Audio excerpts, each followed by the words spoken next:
Hello friends, जितने भी student MBBS करने के लिए किसी भी अब्रॉड डेस्टिनेशन पे जाते हैं, उनमें से बहुत सारे ऐसे स्टूडेंट्स होते हैं जो पहली बार या तो एयरपोर्ट पे गए होते हैं या पहली बार इंटरनेशनली फ्लाई कर रहे होते हैं। तो आज का ये जो वीडियो है ये मैं उन्हीं स्टूडेंट्स के लिए बना रहा हूँ जो पहली बार या तो एयरपोर्ट पे जा रहे हैं और इन्हें ये नहीं मालूम कि एयरपोर्ट पे क्या एक्सपीरियंस होने वाला है, और इसकी वजह से पेरेंट्स और बच्चे दोनों नर्वस होते रहते हैं। उनको ये लगता है कि हमें पूरा प्रोसेस कोई बता दे। तो चलिए हम इस पूरे प्रोसेस को समझ लेते हैं। वैसे तो आप इंडिया के किसी भी इंटरनेशनल एयरपोर्ट से फ्लाई कर सकते हैं, लेकिन मैं ये जो वीडियो बना रहा हूँ इसमें मैं दिल्ली इंटरनेशनल एयरपोर्ट यानी कि Indira Gandhi international airport terminal 3 को रेफरेंस में रख रहा हूँ। अब जब भी आप टर्मिनल 3 पे पहुँचेंगे तो टर्मिनल 3 पे आपका डिपार्चर जो है वो ऊपर वाले लेवल पर है और अराइवल्स नीचे है। तो आपको आपकी जो कैब है या आप जिस गाड़ी से भी वहाँ गए हैं, आपको सीधे ऊपर की तरफ जाना है, ऊपर वाले फ्लोर पे जहाँ से डिपार्चर होता है। और यहाँ पे करीब 7 अलग अलग गेट्स हैं, gate number 1 to gate number 7। Generally आपकी एंट्री 5 या 6 या 4 नंबर गेट से होती है, और आप इसके लिए अपने सामान को पूरा अच्छे तरीके से चेक कर लीजिए इससे पहले कि आप एयरपोर्ट के अंदर एंटर करें। यहाँ पर कुछ चीज़ें मैं आपको विशेष रूप से बताना चाहूँगा। अगर आपने एयरपोर्ट पहुँचने से पहले अपना बैगेज को वेट नहीं कराया है तो ये एक लापरवाही होगी, क्योंकि एयरलाइंस आपको एक लिमिटेड वेट अलाउ करती है। जैसे आज मान लीजिए आप किसी इंटरनेशनल फ्लाइट से जा रहे हैं तो वो एयरलाइंस आपके टिकट पे लिख के देती है कि आपको कितने बैगेजेस लगेज में ले जाना अलाउड है और उसका टोटल वेट कितना होना चाहिए। तो अगर आपका पास इसका वेट का अंदाज़ा है तो हमेशा अपने बैगेज को पहले वेट करा लें, और वो वेट जो है वो टोटल वेट से थोड़ा सा कम रखें हमेशा। इसमें आपके सूटकेस बैग का भी वेट इंक्लूड किया जाता है। ऐसा नहीं है कि आप इसमें सिर्फ अंदर के सामान का वेट इंक्लूड करें, ठीक है। तो आप ये सारा सामान तैयार करके ट्रॉली पे अपना सामान रख लीजिए, कंफर्टेबल हो जाइए।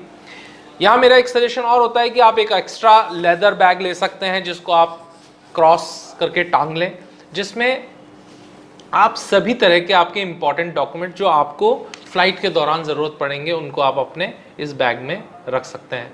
इससे आपको फ़ायदा होगा कि आपको कोई भी डॉक्यूमेंट निकालना है तो आप इजीली उसको निकाल पाएंगे। तो अगर आप गेट नंबर 4, 5, 6 किसी से भी एंट्री कर रहे हैं तो वहाँ पर आपको कुछ देर लाइन में लगना पड़ सकता है। जो central industrial security force CISF है, यहाँ पर वो आपका सिक्योरिटी चेक करती है आपको एंट्री देने के समय पर। तो कुछ चीज़ें वहाँ पर आपके पास होनी चाहिए। यहाँ पर आपके हाथ में आपका एयर टिकट और पासपोर्ट ये दोनों होना चाहिए। अगर आप डोमेस्टिक जा रहे हैं तो आपके पास आधार कार्ड या कोई और ID प्रूफ और आपका एयर टिकट होना चाहिए। एयर टिकट पे एंट्री करने से पहले अपनी डेट की जांच कर लें, डेट सही हो, क्योंकि कई बार फ्लाइट 12:05 पे होती है तो डेट एक दिन आगे हो जाती है। इस चीज़ों को आप थोड़ा सा बारीकी से जांच लें। यहाँ पर आपसे जो सिक्योरिटी ऑफिसर हैं वो आपसे आपका पासपोर्ट और आपका एयर टिकट मांगेंगे। आप एयर टिकट अपने मोबाइल में भी दिखा सकते हैं, लेकिन स्टूडेंट्स को मेरा खासतौर पे ये सजेशन होता है कि आप एक प्रिंट आउट हमेशा साथ लेके जाएं। कभी बाई चांस मोबाइल में कोई प्रॉब्लम आ जाए, बैटरी डिस्चार्ज हो जाए और आप नहीं दिखा पाए तो आपको काफ़ी प्रॉब्लम्स का सामना करना पड़ सकता है। तो इसलिए आप आराम से एक प्रिंट आउट साथ में लेके जाएं। यहाँ पे आपके पासपोर्ट नंबर और पासपोर्ट को चेक करके और पासपोर्ट के साथ आपके नाम को टिकट के नाम के साथ मैच करके आपको एयरपोर्ट के अंदर एंटर कर देने दिया जाता है। एक चीज यहाँ पर आपको ध्यान देने की है, एयरपोर्ट में एक बार एंट्री करने से पहले अपने सारे सामान को अच्छे तरीके से जांच लें। ऐसा बिल्कुल ना करें कि कोई सामान आपका बाहर रह जाए, क्योंकि एयरपोर्ट में एंटर होने के बाद आपका बाहर से कोई भी सामान अंदर ले जाना बिल्कुल बहुत मुश्किल हो जाएगा और आपको बहुत इन्फॉर्मेशन होगी।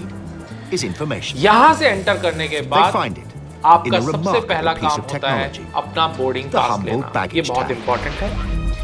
बोर्डिंग पास लेने के लिए आप जैसे ही एयरपोर्ट के अंदर घुसेंगे आपको दिखाई देगा कि बहुत सारे काउंटर्स बने हुए होते हैं जिन पे जो मॉनिटर्स होते हैं, टेलीविजन स्क्रीन्स होती हैं, उन पर उस पर्टिकुलर एयरलाइन का नाम लिखा होता है। जैसे अगर आप किसी कंट्री में जा रहे हैं तो वहां पे आप कौन सी एयरलाइन से आपकी टिकट है, उस एयरलाइन का नाम वहां पर मॉनिटर्स पे दिखाई दे रहा होता है। तो आप सीधे आपको उसी काउंटर पे जाना है जहां पर आपकी एयरलाइंस का नाम है। ऐसा नहीं कि आप किसी भी जगह पर जाके अपने बोर्डिंग पास को इशू करा सकते हैं। तो आप सीधे अपने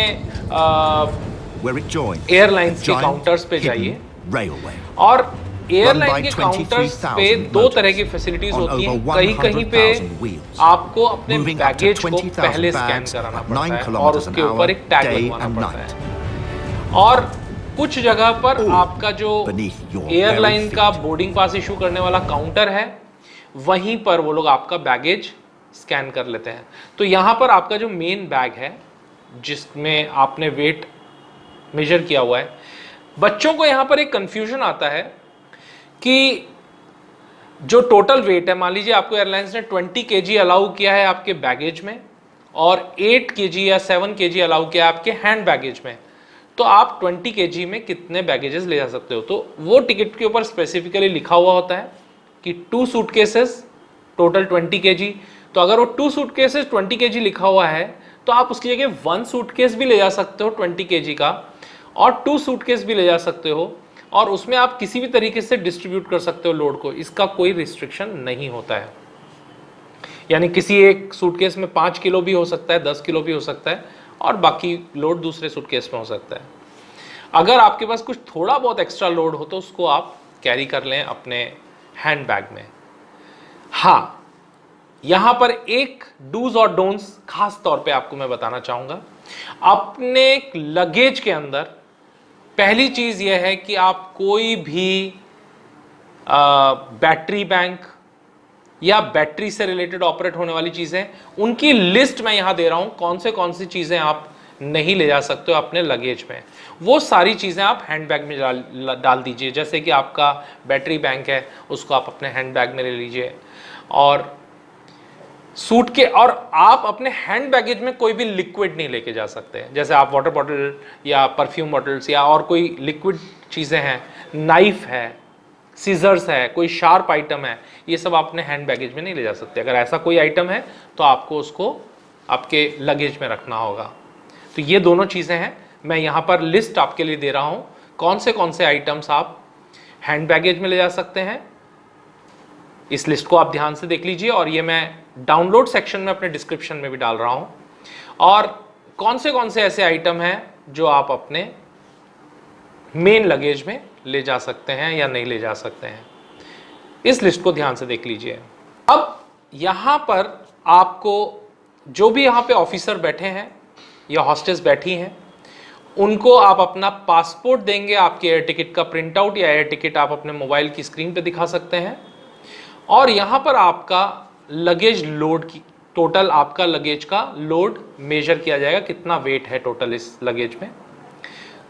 ओनली द लगेज जो आपके फ्लाइट में जाएगा एज लगेज, आपके हैंडबैग को यहां पर वेट नहीं किया जाएगा। और इसके ऊपर एक बारकोड स्टिक कर दिया जाएगा, और उसका एक एक्नॉलेजमेंट, एक छोटा सा बारकोड आपको आपके बोर्डिंग पास पे चिपका दिया जाएगा। ये बारकोड आपको बहुत संभाल के रखना है, क्योंकि ये आपको वापस जब लगेज लेंगे उस समय पे जरूरत पड़ सकती है। आप अगर पहली बार फ्लाई कर रहे हैं तो बच्चे बहुत नर्वस होते हैं। यहां अगर आपका इंटरेस्ट है कि आपको विंडो सीट पे बैठना है, या आपको एली सीट पे बैठना है, मिडिल सीट पे बैठना है, या आप कुछ 2 या 3 जने एक साथ सीट लेना चाहते हैं, तो प्लीज रिक्वेस्ट कीजिए हॉस्टेस को, और जो भी वहां ऑफिसर बैठे हैं उनको, वो आपकी रिक्वेस्ट को ऑनर करेंगे और आपको आपकी पसंदीदा सीट देंगे। और अगर आपके पैरों की लंबाई थोड़ी सी ज़्यादा है तो आप विंग्स के ऊपर जो स्पेशल सीट्स होती हैं जो एग्जिट गेट के पास होती हैं, वो भी आप रिक्वेस्ट कर सकते हो। अगर वो सीट्स आपको मिलती हैं तो वहाँ पर थोड़ी लेग स्पेस ज़्यादा होती है, या आप सबसे आगे की सीट्स भी ले सकते हैं। तो आपका पासपोर्ट और जो एयर टिकट है इसको देखने के बाद वेरीफाई करने के बाद आपका लोड जितना भी आपके लगेज में है उसके ऊपर वेट टैग कर दिया जाएगा, आपका बारकोड लगा दिया जाएगा और आपको एक बोर्डिंग पास इशू किया जाएगा। मैं आपको बोर्डिंग पास दिखा रहा हूं किस तरह का होता है, इसको ध्यान से देख लीजिए। और इस बोर्डिंग पास पे आपको 4 चीजें विशेष रूप से देख लेनी है। अगर आपने कोई स्पेशल रिक्वेस्ट किया है सीट के लिए तो क्या वो विंडो सीट है या मिडिल है या एले है, आप चेक कर सकते हैं कि आपकी सीट का नंबर क्या है। दूसरी चीज आपको चेक करना है आपकी एयरलाइन का नंबर क्या है, यानी कि कौन सी एयरलाइन या उसका फ्लाइट नंबर क्या है। तीसरी चीज आपको चेक करनी है कि आपका बोर्डिंग कौन से गेट नंबर से होगा, उस पर गेट नंबर लिखा होगा। और चौथा आपका बोर्डिंग टाइम, क्योंकि बोर्डिंग टाइम आपके फ्लाई करने के करीब 15 मिनट से लेकर आधा घंटे पहले होता है। तो बोर्डिंग टाइम से पहले पहले आपको उस गेट पर अवेलेबल होना चाहिए। इसलिए मैं आपसे कह रहा हूं ये 4 चीजों को ध्यान से देखिए। मैं एक बार फिर रिपीट कर रहा हूं, आपका सीट नंबर, आपका boarding gate number, boarding time क्या है और आपकी फ्लाइट का नंबर क्या है। ये चारों चीजें चेक करने के बाद आप अपने इस बोर्डिंग पास को हाथ में ले लीजिए। इसके बाद से आपको पासपोर्ट का कोई बहुत ज़्यादा यूज़ नहीं आएगा। यहाँ से आप अपने बोर्डिंग पास को लेने के बाद सीधे जहाँ पे इमिग्रेशन लिखा रहता है वहाँ पर आपको जाना होगा और इमिग्रेशन क्लियरेंस करना होगा। इमिग्रेशन काउंटर पे जाने से पहले कुछ चीज़ें समझ लेना ज़रूरी है। क्योंकि आप वहां पर एजुकेशन के पर्पज से जा रहे हैं तो इमिग्रेशन ऑफिसर आपसे कुछ सवाल पूछ सकता है। वो आपको वहां पे पासपोर्ट देखेंगे, आपसे एक फॉर्म भरवाया जाएगा। कुछ जगह पर आजकल डिजिटल क्लियरेंस हो गई है तो फॉर्म नहीं भराया जाता। कुछ कंट्रीज में कुछ जगह पर आपका रेटिना स्कैन किया जाता है। तो ये प्रोसेस थोड़ा थोड़ा अलग है कंट्री टू कंट्री, लेकिन यहां पर आपसे कुछ सवाल पूछे जा सकते हैं। आपसे पूछा जा सकता है कि आप किसी भी दूसरे कंट्री में अगर जा रहे हैं तो आपका पर्पस क्या है। अगर वो आपसे पर्पस पूछते हैं तो आप उनको बहुत क्लियरली बताइए कि मेरा वहाँ पे एडमिशन हो चुका है और मैं पढ़ाई करने के लिए जा रहा हूँ। आपसे आपका एडमिशन लेटर भी मांगा जा सकता है तो आप अपना एडमिशन लेटर दिखा दीजिए। इसके बाद वो आपका पासपोर्ट स्कैन कर लेंगे। पासपोर्ट स्कैन करने के बाद आप इमिग्रेशन क्लियर कर चुके हो और इमिग्रेशन क्लियर करने के बाद एक तरह से आप देश छोड़ चुके हैं, आप देश के बाहर निकल चुके हैं, आप देश की बाउंड्री से बाहर निकल चुके हैं, भले ही फिजिकली आप उस कंट्री में हैं। इमिग्रेशन क्रॉस करने के बाद वॉक करते हुए आप आगे जाइए, वहां पर आपको सिक्योरिटी चेक कराना होगा। अब देखिए यहां पर सिक्योरिटी चेक है, ये सिक्योरिटी चेक का पूरा काउंटर है और सिक्योरिटी चेक पे मैं आप कुछ, क्योंकि सब स्टूडेंट्स होते हैं, यंग होते हैं और कई बार कई फ्रेंड्स एक साथ फ्लाई कर रहे होते हैं, मैं स्टूडेंट्स को एक रिक्वेस्ट करना चाहूँगा, यहाँ पर मजाक मस्ती ना कीजिए। किसी भी तरह के आपत्तिजनक शब्दों का इस्तेमाल नहीं कीजिए। जैसे कि कई बार बच्चे मजाक मजाक में बात कर रहे होते हैं, अरे देखो यहाँ पे सिक्योरिटी ऐसी है, बॉम्ब डाल दिया तो क्या होगा, मतलब कुछ भी, ये सब बातें हमें वहाँ पे नहीं करनी है क्योंकि इस चीज़ को बहुत सीरियसली लिया जाता है। कई सारे वर्ड्स होते हैं जो एयरपोर्ट पे रेस्ट्रिक्टेड होते हैं, उस तरह के शब्दों का इस्तेमाल करने से आपके ऊपर गंभीर परिणाम हो सकते हैं, तो इस बात का ख्याल रखिए। अब यहाँ पर सिक्योरिटी स्टाफ में मैं विशेष रूप से आपको कुछ चीज़ों के लिए आगाह कर रहा हूँ, आपको अलर्ट कर रहा हूँ, आप इसका ध्यान रखिएगा। जब आप सिक्योरिटी चेक पे होते हैं तो वहाँ पर आपके जो हैंड बैग है जो आपके साथ है उसकी चेकिंग होती है। तो आपके पास उसमें जितने भी इलेक्ट्रिक इक्विपमेंट्स होते हैं, जिसमें आपका लैपटॉप है, आपका मोबाइल फ़ोन है, यहाँ तक कि आपकी कीज़, बेल्ट, मेटेलिक्स जितने भी आइटम्स होते हैं, आपका पर्स, जेब में अगर कोई कॉइन्स रखे हैं तो वो, ये सारी चीज़ें आपको अपने बैग में से निकाल के सीधे उस एक बास्केट जो आपको दी जाएगी उसमें रख देना है। आपको अपने जितने भी आइटम्स आप उस बास्केट में खोल के रख रहे हैं उनको काउंट करना है और काउंट करके उस बास्केट में रखना है, ताकि ये गलती ना हो जाए कि आप जब बास्केट खाली कर रहे हो तो गलती से कोई चीज़ गिर जाए या छूट जाए। यहाँ पर क्योंकि हम कई बार बच्चे पहली बार फ्लाई कर रहे होते हैं तो थोड़े से नर्वस होते हैं। आपके हाथ में बोर्डिंग पास है, आपके हाथ से, उसी हाथ से आप बहुत सारा सामान निकाल के बास्केट में रखेंगे और आपकी बॉडी और आपका बैगेज दोनों चेक होगा। तो बॉडी को चेक करने के लिए तो आगे ऑफिसर खड़े हैं, लेकिन आपका पूरा बैगेज चेक करने के लिए, जो हैंड बैग है उसको चेक करने के लिए माइन्यूटली आपका सारा सामान बास्केट में रखा दिया जाता है और आपको आपका बैग वहाँ पर कन्वेयर बेल्ट पे डाल दिया जाता है, जो कि एक्सरे मशीन के थ्रू पास होते हुए आपको दूसरी साइड मिलता है। उसके बाद ऑफिसर, जो भी वहाँ पे सिक्योरिटी ऑफिसर होंगे, वो आपकी बॉडी का थरो चेक करेंगे। आपके बॉडी के साथ कोई भी मेटालिक पार्ट, कोई शार्प नाइफ या इस तरह की चीज़ नहीं होनी चाहिए और आपको आपके बोर्डिंग पास पे यहाँ पर स्टैंप लगा दिया जाएगा। एक बार आपका बोर्डिंग पास पे स्टैंप लग गया यानी आपका सिक्योरिटी चेक हो गया। दूसरी बार जाके आप अपने बास्केट में से गिनकर सामान को व्यवस्थित रूप से अपने जगह पर रख दें और गिनकर सामान रख लें, ताकि कोई भी ऑब्जेक्ट आप यहां मिस ना करें।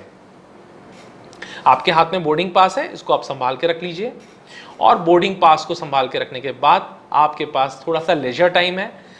यहां पर क्योंकि कोरोना का टाइम है या स्पेशली जब कोई सिक्योरिटी इश्यूज होते हैं, मैं स्टूडेंट्स को हमेशा सजेस्ट करूंगा कि आपको कम से कम 3 से 4 घंटे पहले एयरपोर्ट पहुंच जाना चाहिए, क्योंकि अगर आप लेट हो गए, आपकी एंट्री लेट हुई, तो हो सकता है कि आपको ये पूरा प्रोसेस करने में टाइम लग जाए। तो इसलिए आप सफिशिएंट टाइम पहले एयरपोर्ट के अंदर एंट्री कीजिए। अब आप यहां से गुजरते हुए आप नेक्स्ट फ्लोर पे चले जाएंगे। वहां पर एक बहुत ही खूबसूरत शॉपिंग एरिया है, शॉपिंग लाउंज है, जिसमें आप अगर कुछ खाना पीना चाहते हैं तो यहाँ पर बहुत अच्छे अच्छे ब्यूटीफुल फूड काउंटर्स हैं, बहुत सारे कैफ़ेज़ हैं, वेजिटेरियन नॉन वेजिटेरियन। और स्टूडेंट्स को मेरा ये सजेशन है कि प्लीज़ ड्रिंक्स वगैरह में इन्वॉल्व नहीं होइए। मेरा यहाँ एक, चलिए, ये सारा सामान आपने यहाँ पर बहुत ब्यूटीफुल शोरूम्स होते हैं, हालांकि ये थोड़े कॉस्टली होते हैं, लेकिन अगर आप चाहें तो कुछ शॉपिंग कर सकते हैं और थोड़ा आप एक्सप्लोर कर सकते हैं इस एरिया को, आपको अच्छा लगेगा। यहां पर एक्सप्लोर करने के बाद एक चीज का ध्यान रखिए, आपको बोर्डिंग टाइम से पहले अपने बोर्डिंग गेट पे पहुंचना है और बोर्डिंग गेट काफी दूर होता है, उसके लिए आपको काफी वॉकिंग करनी पड़ती है या कई जगह पे कन्वेयर बेल्ट्स लगे होते हैं या इलेक्ट्रिक व्हीकल्स भी होते हैं। तो अगर आपको कोई चोट लगी हुई है, आपको चलने में तकलीफ है, तो आप इलेक्ट्रिक व्हीकल्स या कन्वेयर बेल्ट्स का भी प्रयोग कर सकते हैं, आप उनसे रिक्वेस्ट कर सकते हैं उसके लिए। यहां से शॉपिंग लाउंज से क्रॉस करते हुए आप सीधे अपने गेट नंबर की तरफ चले जाइए। गेट नंबर की तरफ जाते हुए आपको काफी टाइम लगेगा, तो उस टाइम का ख्याल रखिएगा। उसके बाद आप अपने बोर्डिंग गेट नंबर के सामने जाके अपना सामान जो आपके पास हैंड बैगेज है वो रख लीजिए। कुछ स्नैक्स लेना चाहते हैं, यहाँ जाकर, क्योंकि आपका सिक्योरिटी चेक क्लियर हो चुका है, अभी तक आपके पास कोई लिक्विड नहीं था, जैसे आप वाटर बॉटल अंदर नहीं ले जा सकते थे, लेकिन यहाँ जाकर आप अपने लिए वाटर बॉटल खरीद सकते हैं। ये वाटर बॉटल आप अपने साथ फ्लाइट के अंदर तक भी ले जा सकते हैं, तो इसलिए कोई दिक्कत नहीं है। और आपको जो भी कुछ खाना है या कुछ स्नैक्स लेना है, कुछ आपको लेजर टाइम स्पेंड करना है, कुछ बुक रीडिंग करनी है, न्यूज़पेपर पढ़ना है, बढ़िए और आराम से अपना टाइम स्पेंड कीजिए। यहाँ पर टाइम स्पेंड करने के बाद जैसे ही आपकी फ्लाइट नंबर का बोर्डिंग टाइम शुरू होगा, अनाउंसमेंट होगा, अपने अनाउंसमेंट्स को ध्यान से सुनते रहिए और जैसे ही बोर्डिंग फ्लाइट का नंबर देते हैं वैसे ही आप रो में लग जाइए। यहाँ पर आपके बोर्डिंग पास को स्कैन किया जाएगा और बोर्डिंग पास का एक छोटा सा टुकड़ा फाड़ लिया जाएगा और बाकी पीस आपको वापस कर दिया जाएगा। इस पे आपका सीट नंबर होगा, क्योंकि अब आप गेट नंबर से एंटर कर चुके हैं। यहां से आप जैसे ही क्रॉस करेंगे, इसका मतलब आप बोर्डिंग कर रहे हैं। कुछ एयरपोर्ट्स पे डायरेक्ट आपके फ्लाइट तक के लिए पैसेज होता है और कुछ एयरपोर्ट्स पे आपको बस के द्वारा फ्लाइट तक ले जाया जाता है। तो जैसा भी अरेंजमेंट है, आप बस में जाएं या आपके लिए एक प्रॉपर पैसेज बना हुआ है उसके थ्रू जाएं, आप सीधे जाके अपने फ्लाइट के अंदर बोर्डिंग कर लीजिए और अपने सीट नंबर पे जाके कंफर्टेबल हो जाइए। मैं सभी स्टूडेंट्स को कहना चाहूँगा, आपको पायलट और एयर होस्टेस बहुत सारे इंस्ट्रक्शंस देंगे, जैसे कि सेफ्टी बेल्ट से रिलेटेड, अपनी खुद की सुरक्षा करने से रिलेटेड। कुछ लोगों को नौशिया की प्रॉब्लम होती है, उनको फ्लाइट में उड़ने के समय पे कानों में दबाव महसूस होता है, कई बार उल्टी जैसा महसूस होता है। इन सब के लिए आपको इंस्ट्रक्शंस दिए जाएंगे, आप उन इंस्ट्रक्शंस को ध्यान से सुने। बेल्ट को लगा के रखें जब भी आपसे कहा जाए फ्लाइट में बैठने के टाइम पे। इसमें बिल्कुल भी ये सोचने की ज़रूरत नहीं है कि हम बेल्ट क्यों लगाएं। और जब आपसे आपके जितने भी मोबाइल या इलेक्ट्रॉनिक इक्विपमेंट्स को बंद करने के लिए कहा जाए, क्योंकि इलेक्ट्रिक सिग्नल्स में प्रॉब्लम्स होती है, तो वहाँ पर भी आपको सभी तरह के रूल्स को फॉलो करना है। मेरा एक सजेशन है सभी स्टूडेंट्स को, आप एक दूसरे देश में जा रहे हो जहाँ का कल्चर अलग है, जहाँ के सिक्योरिटी के रूल्स अलग हैं, वहाँ का लॉ एंड ऑर्डर अलग है, please stay with the law of the land. जो उस देश का कानून है उसको फॉलो कीजिए। अपने मन मर्जी से कोई भी नए तरीके से आपको व्यवहार करने की ज़रूरत नहीं है। डिसिप्लिन रहिए, किसी भी तरह की किसी झगड़े लड़ाई में इन्वॉल्व नहीं होना है, और एयरपोर्ट के कानून का सही तरीके से पालन करना है। अगर आप ऐसा करेंगे तो ये आपके लिए की बहुत ही हैप्पी जर्नी होगी। जैसे ही आप फ्लाइट से यहाँ से आप डिपार्ट करेंगे, वहाँ से आपका मोबाइल फ़ोन बंद हो जाएगा। तब तक आप अपने मम्मी पापा से, अपने फ्रेंड से बातचीत कर सकते हैं, सबको गुड बाय कह सकते हैं, और फ्लाइट में बैठने के बाद अपनी मोबाइल फ़ोन आपके बंद हो जाएंगे, जो कि आप जब नए एयरपोर्ट पे उतरेंगे वहाँ पर वहाँ का लोकल वाईफाई यूज़ करके आप वाईफाई कॉल कर सकते हैं, चाहे व्हाट्सएप यूज़ करके या किसी और ऐप को यूज़ करके। तब तक आपका फ़ोन बंद रहेगा और वहाँ जाके आपको फिर सिम कार्ड्स मिल जाएंगे और बाकी सारी फैसिलिटीज़ मिल जाएगी। तो ये आपका पूरी जर्नी होगी एयरपोर्ट पे। आपको किसी भी तरह से कोई भी प्रॉब्लम्स आती हैं तो आप वहाँ पर हमेशा असिस्टेंस ले सकते हैं। ये सब जानकारियाँ आपको बहुत काम आने वाली हैं, और मैंने इससे रिलेटेड जितने भी डॉक्यूमेंट्स हैं वो सब यहाँ नीचे डिस्क्रिप्शन में लिंक बना के डाल दिए हैं, आप उनको डाउनलोड कर सकते हैं। तो आपको आपकी जर्नी बहुत ही हैप्पी जर्नी हो। You should have a wonderful time ahead, and please focus on your career, have a wonderful career. Doctor बन के जल्दी से जल्दी वापस आइए, हम सब आपका इंतजार कर रहे हैं। Thank you so much.